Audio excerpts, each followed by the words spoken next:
വാചോ മനുഷ്യാവദന്തി തുരീയം വാചോ മനുഷ്യാവദന്തി.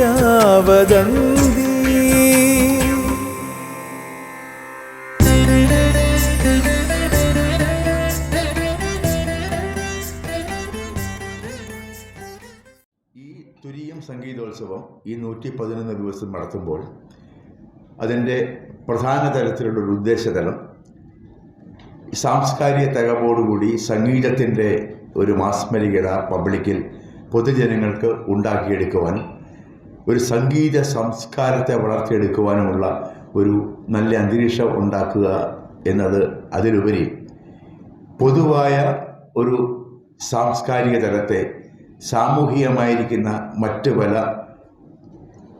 കുഴപ്പങ്ങളിലേക്ക് എന്ന് പറയാവുന്ന തരത്തിലുള്ള തിരിച്ചടികളെ മുൻകൂട്ടി മനസ്സിലാക്കി അതിൽ പോവാതെ ശ്രദ്ധയോടുകൂടി നല്ല സംസ്കാരത്തോടുകൂടിയുള്ള അന്തരീക്ഷം ഉണ്ടാക്കിയെടുക്കുന്നതിനുള്ള അവസരം ഉണ്ടാക്കിയെടുക്കുക എന്നുള്ള ഒരു ലക്ഷ്യം കൂടെ ഇതിൻ്റെ ഈ സംഘാടകത്വത്തിലുണ്ട്.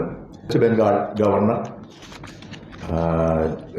ശ്രീ സി.വി. ആനന്ദ ബോസ് ഉദ്ഘാടന കർമ്മം ചെയ്യാൻ ഒന്ന് ചേരാൻ സമ്മതിച്ചിട്ടുണ്ട്. അന്നത്തെ സമ്മേളനത്തിൽ ദീർഘകാലമായി പങ്കെടുത്തുകൊണ്ടിരിക്കുന്ന ടി പത്മനാഭൻ ഉണ്ടായിരിക്കും, കൈതപ്പുറം ദാമോദരൻ നമ്പൂതിരി, ലഫ്റ്റനന്റ് ജനറൽ വിനോദ് നായനാർ, പയ്യന്നൂർ നഗരസഭാധ്യക്ഷ കെ വി ലളിത എന്നിവരും പങ്കെടുത്തുകൊണ്ടാണ് ആ ഉദ്ഘാടന സമ്മേളനം വെച്ചിരിക്കുന്നത്.